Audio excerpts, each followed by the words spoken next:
Hi student. GIT का online class में आप लोगों का स्वागत है।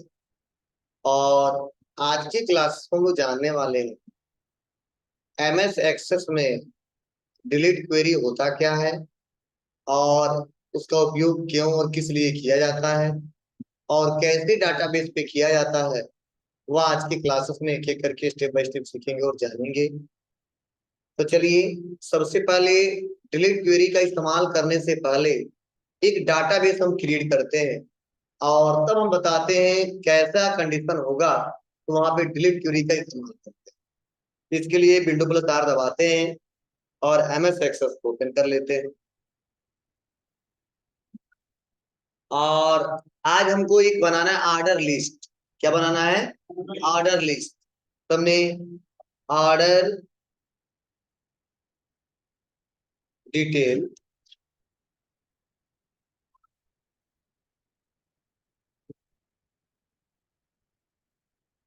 क्रिएट कहाँ पे? तो लोकल डिस्क सी में ही या डॉक्यूमेंट्स में सेव कर।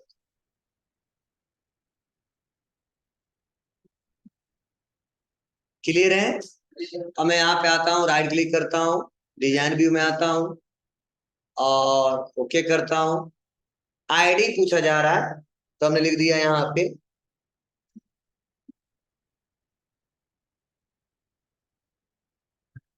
Product ID number. उसके बाद से नेक्स्ट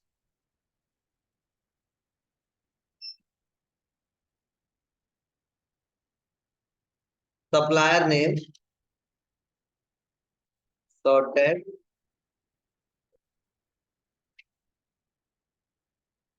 प्रोडक्ट नेम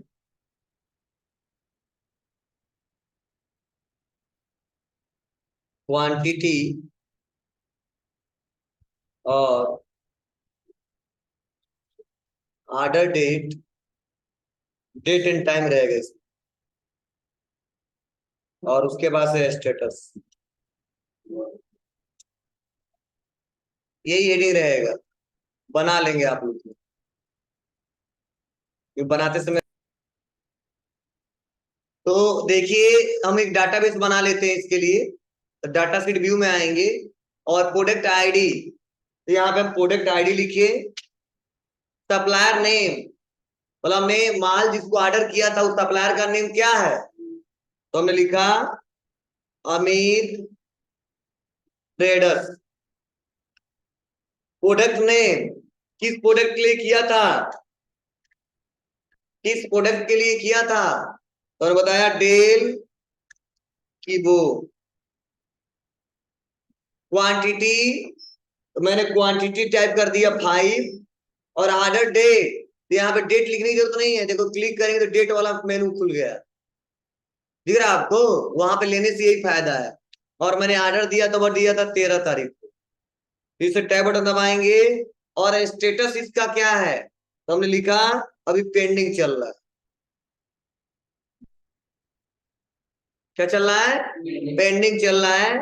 फिर से यहाँ पे आएंगे 102 प्रोडक्ट आईडी। और यहाँ पे हमने लिखा, ठीक है, मोहन टैब किसके लिए ऑर्डर दिया था? तो मैंने यहाँ पे इंटेक्स कीबोर्ड का ऑर्डर दिया था। और कितना? तो 20 क्वांटिटी। लेकिन यह किस डेट को दिया था? ये हमने दिया था 10 तारीख को। और स्टेटस इसका है डन। क्या है बाबू? डन।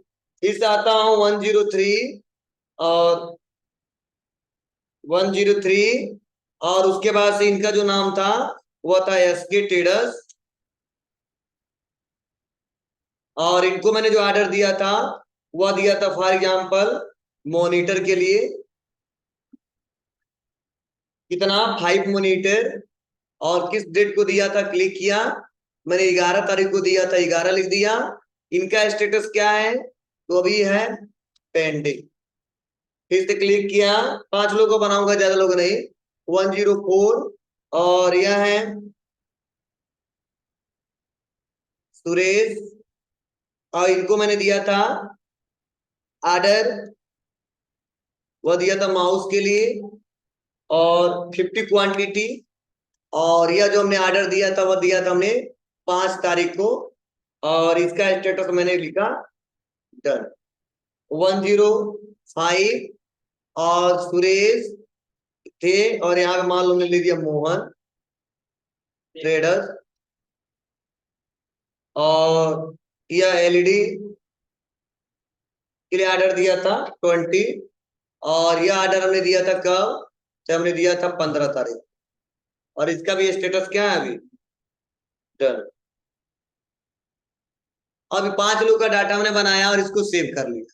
अब चलिए जो हमने लिखवाया उसका मतलब समझिए। अब डिलीट क्वेरी करता क्या है, कल हमने मैक टेबल क्वेरी पढ़ाया था ना आपको।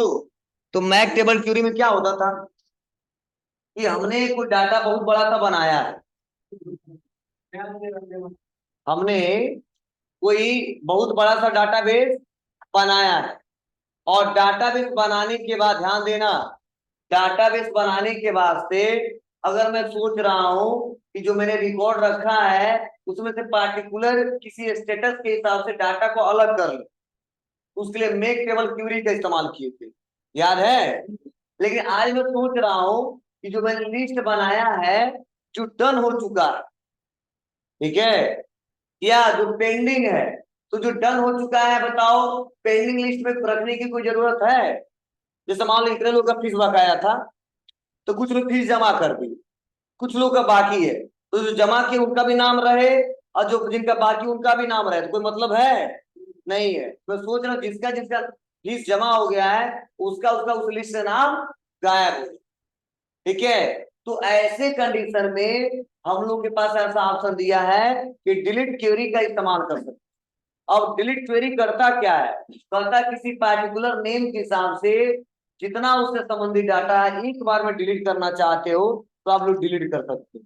तो मैं सोच रहा हूँ जो जो मेरा रिकॉर्ड डन हो चुका है वो पेंडिंग में रखने का कोई मतलब है क्या, नहीं है। इसीलिए हम लोग क्या कर लेंगे, डन वाला रिकॉर्ड डिलीट कर सकते हैं, या मुझे पेंडिंग वाला रिकॉर्ड डिलीट करना है, या मुझे पास वाला रिकॉर्ड डिलीट करना है, या मुझे फेल वाला रिकॉर्ड डन करना है, मतलब जो आपको डिलीट करने हैं वह डिलीट क्वेरी आंसर से कर सकते हो। और ऐसा डाटा मान लो बहुत बड़ा सा बना हुआ है और मैं डाटा बना दिया हूँ, तो बार बार हमको छांटना पड़ रहा है, डिलीट करना पड़ रहा है, छांटना पड़ रहा है, डिलीट करना पड़ रहा है, तो टाइम लग रहा है। हम एक बार में डिलीट करना चाहते हैं तो बस डिलीट क्वेरी चलाएंगे, वो जहां जहां डन वाला रिकॉर्ड रहेगा सब डिलीट हो जाएगा, अब पेंडिंग वाला बस बच जाएगा। ऐसे कंडीशन में इस्तेमाल करेंगे किसका, डिलीट क्वेरी आप सब, क्लियर है। चलिए अब मैं देखो डिजाइन व्यू से हेडिंग भी बना दिया, हेडिंग बनाने के बाद डाटा बेस भी बना दिया। अब ऑप्शन का यूज करके मैं दिखा रहा हूँ जिससे आपको क्लियर हो सके ये काम कैसे कर रहा है और क्या इसका स्टेप है और हमको भी कैसे करना होगा।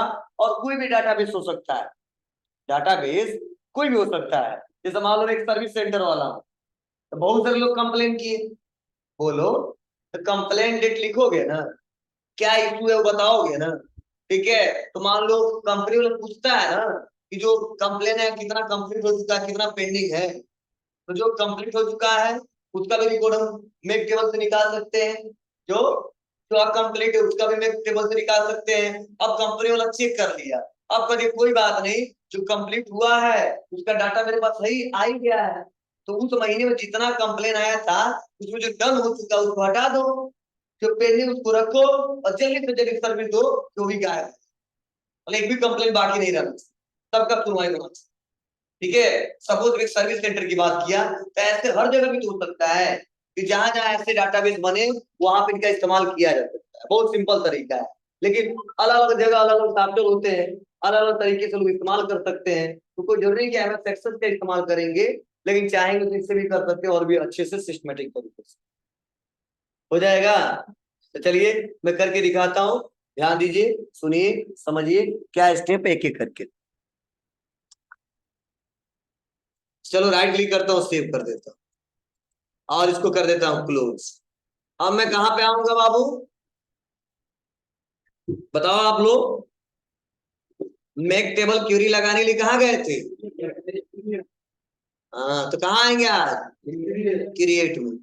और क्रिएट में आने के बाद से बताइए, ए में जो ऑप्शन दिया है क्वेरी विजार्ड और क्वेरी डिजाइन, दिख रहा है आपको ना? क्वेरी विजार्ड और क्वेरी डिजाइन। तो आपको आना कहाँ पे है? Query design. और क्वेरी डिजाइन में आने के बाद से यहाँ पे ध्यान दीजिएगा, यहाँ पे टेबल शो हो रहा है, उस टेबल को सेलेक्ट करेंगे, ऐड करेंगे, क्लोज करेंगे। क्लियर है? यहाँ तक किसी को कोई दिक्कत नहीं। अब मैं यहाँ पे आ जाता हूँ, और यहाँ पे आने के बाद से मैं क्या करूंगा, इस पूरे को सेलेक्ट करूंगा। इसके लिए मैं डबल क्लिक कर दूंगा, और डबल क्लिक करने बाद से क्या करूंगा, ड्रैग एंड ड्रॉप कर दूंगा। हो गया। अब ये सारा डाटा यहाँ पे आ गया। अब आएंगे कहाँ पे? क्राइटेरिया। मैं यहाँ पे क्राइटेरिया पे आ गया, और क्राइटेरिया पे स्टेटस में लिखेंगे डबल वर्ड कामा डन। क्या लिखेंगे? डन। और डन लिखने बाद से क्या करेंगे, डबल वर्ड कामा कर देंगे क्लोज। और डबल वर्ड कामा क्लोज करने के बाद से देखिए यहीं पे ऑप्शन दिया है क्या, डिलीट, दिख रहा ना? क्वेरी टाइप क्या है? डिलीट क्वेरी है। तो चलिए आते हैं और यहाँ पे कर देते हैं डिलीट।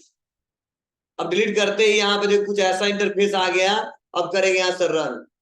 रन करते ही देखो मैसेज आ गया कि you are about to delete 3 row from the specific table. कर देंगे यस, और यस करने के बाद से हम राइट क्लिक करेंगे, सेव करेंगे, ओके करेंगे, राइट क्लिक करेंगे, क्लोज करेंगे, टेबल पे आएंगे।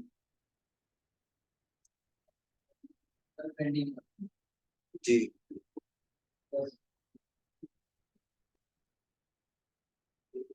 समझ रही बात है आपको? तो आप ऐसे आसानी तरीके से इसका इस्तेमाल कर सकते हो। बहुत सिंपल सा तरीका है, आप करके देख सकते हो। चलिए इसके लिए स्टेप लिख